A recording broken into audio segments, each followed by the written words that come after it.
ایک شخص 6 گھنٹے کے لیے لالہ موسیٰ روزانہ جاب کے لیے جاتا ہے، کہاں سے جاتا ہے؟ یہ تو لکھے ہی نہیں نا.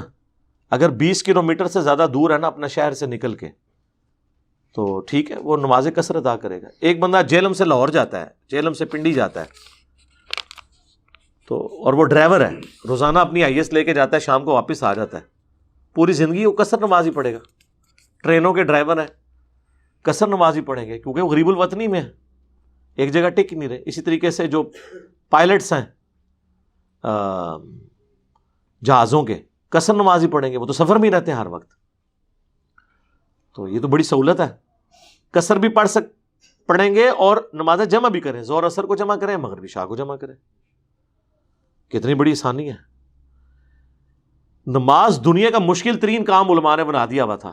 اللہ کا شکر ہے ہم نے جب وہ احادیث عوام کے سامنے لے کر آئے ہیں کہ اللہ کو مقصد جو ہے وہ نماز کا صرف ایک ہے، وَأَقِمِ الصَّلَاةَ لِذِكْرِي، میری یاد کے لیے نماز کو قائم رکھنا ہے، اللہ کی یاد آتی رہے. ویسے تو اللہ بھولنا ہی نہیں چاہیے، لیکن اللہ نے کہا چلو دنیا داری میں پڑھ کے بھول گئے ہو نا، 5 نمازوں میں مجھے یاد کر لو. وہ 17 رکھتے ہیں، چھڑی عشاء آتی ہے 17 نہیں، 24 گھنٹے ہی 17، 2 فجر، 4 ظہر، 4 عصر، 3 مغرب، 4 عشاء. بخاری مسلم دونوں میں حدیث ہے نا، صحیح مسلم میں تفصیل کے ساتھ ہے. ایک سفر کے دوران جب حضرت بلال کی ڈیوٹی لگائی گئی، وہ بھی سو گئے، صبح فجر کے وقت نہیں جگا سکے. نبی علیہ السلام کی آنکھ کھلی، سورج کافی بلند تھا. آپ نے کہا یہاں پہ شیطان کا حملہ ہوا ہے، یہاں سے تو ہم نکلیں. آگے جا کے آپ نے اذان دلوائی اور پھر فجر کی نماز جماعت سے پڑھائی. سورج بلند تھا، اور پھر آپ نے سلام پھیر کے کہا کہ اگر کوئی شخص سویا رہ جائے یا بھول جائے تو جیسے ہی یاد آئے اس کے لیے اس نماز کا وقت وہی ہے.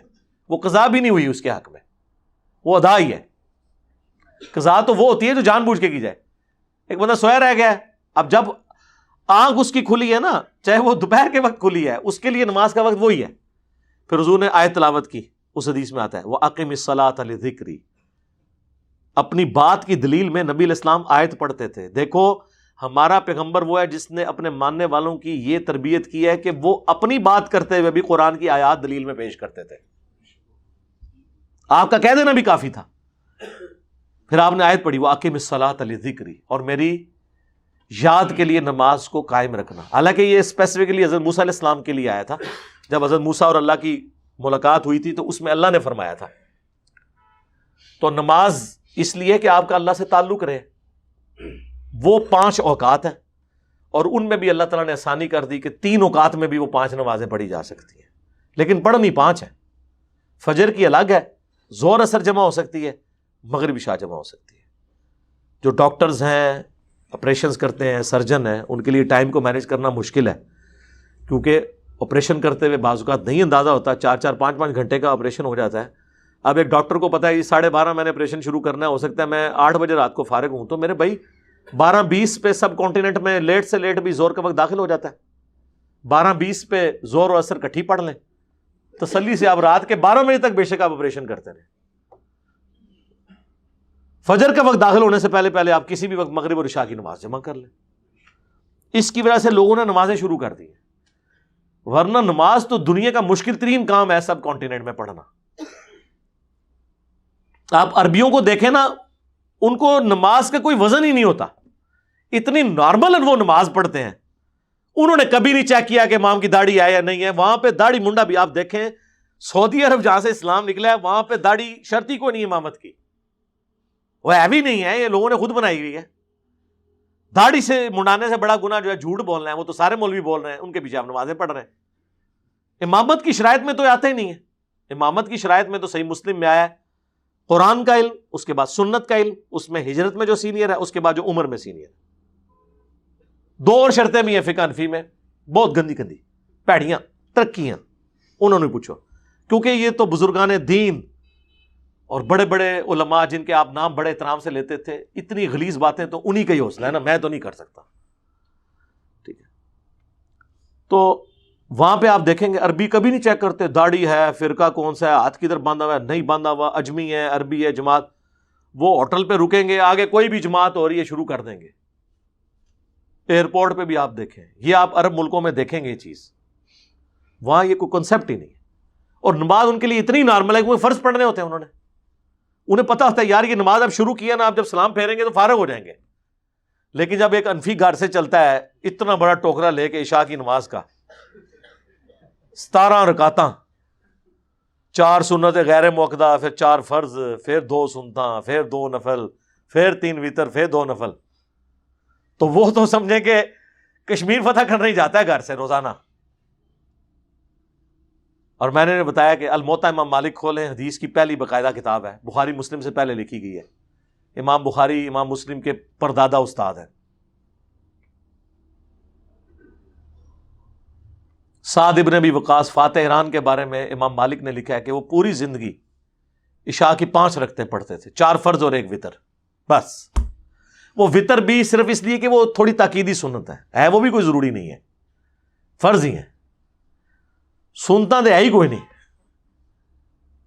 یعنی پڑھیں تو ثواب ہے، ہم بھی کوشش کرتے ہیں کہ جتنا مینج کر سکیں پڑھیں، حالانکہ میں جو کام کر رہا ہوں نا میرے پہ بھی سنتے کوئی نہیں ہے، ظاہر ہے کہ میں تو ایک بڑے لیول کا کام کر رہا ہوں نا، میرے سنتیں نوافل پڑھنے سے زیادہ ضروری ہے کسی کو دین سکھانا، دین کے لیے کنٹریبیوٹ کرنا۔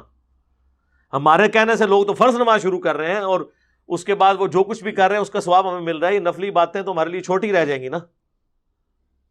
اب اگر میں جو وہ نفلی باتیں ہوں میں زور لگاؤں اور اس کی بجائے میں آپ کو کلپس کے ریفرنسز لگا کے وہ ویڈیوز اپلوڈ نہ ہو سکے جو میرے ان پٹ کے بغیر نہیں ہو سکتی، تو میرے نفلوں کا کیا فائدہ؟ نفل تو دنیا کا کوئی بندہ بھی پڑھ لے گا، میری طرفوں بھی پڑھتے رہیں گے، لوگ پڑھ رہے ہیں تو وہ آٹومیٹکلی میری وجہ سے جنہوں نے نماز شروع کی مجھے ثواب مل رہا ہے، لیکن جو میرا کرنے کا کام ہے وہ تو میں نہیں کرنا ہے نا۔ تو یہ نہ سمجھیے گا میں یہ کہہ رہا ہوں کہ سنتے نہ پڑھیں، میں آپ کو بتا رہا ہوں کہ سنتیں جو ہیں یہ اضافی نماز ہے، نفل سنت کا لفظ تو ہے ہی نہیں نا، احادیث میں ہے نفلی نماز، نفل کا مطلب ہی ہے اضافی۔ یسألونک عن الانفال، مال غنیمت کے بارے میں تم سے پوچھتے ہیں، انفال نفل کی جمع ہے۔ مال غنیمت کیا ہوتا ہے؟ جنگ میں مال لوٹنا مقصد نہیں ہوتا، مقصد اللہ کے لیے لڑنا ہوتا ہے، اضافی بونس مل جاتا ہے کہ کافر مال چھوڑ کے بھاگ جاتے ہیں، وہ نفل ہوتا ہے، اس کو کیسے تقسیم کرنا ہے۔ نفل کا مطلب ہی اضافی نماز ہے، اور یہ سنت موقدہ غیر موقدہ یہ فقہا نے ٹرم سمجھانے کے لیے کی ہیں۔ احادیث میں 2 ہی ٹرم ہیں، فرض اور نفل۔ فرض کون سے ہیں؟ وہ 17 رکھتے ہیں، اور نفل اس کے علاوہ جتنی سنت موقدہ غیر موقدہ نوافل، اشراق، چاشت، توابین، تہجد، جتنا ہے یہ سب نفلی نماز ہے۔ فرض وہی ہیں 2 فجر کے، 4 ظہر، 4 عصر، 3 مغرب، 4 عشاء، اور سفر میں وہ بھی 2 ہو جائیں گے سوائے مغرب کے۔ مجبوری میں آپ اپنے سرکمسٹانسز کو دیکھتے ہوئے وہ نمازیں جمع بھی کر سکتے ہیں، اور سفر میں جمع کریں تو پھر 2 فرض جمع کریں گے، ظہر عصر کے بھی اور مغرب کے 3 اور عشاء کے 2۔ اتنی دین میں آسانی ہے، اللہ کا شکر ہے۔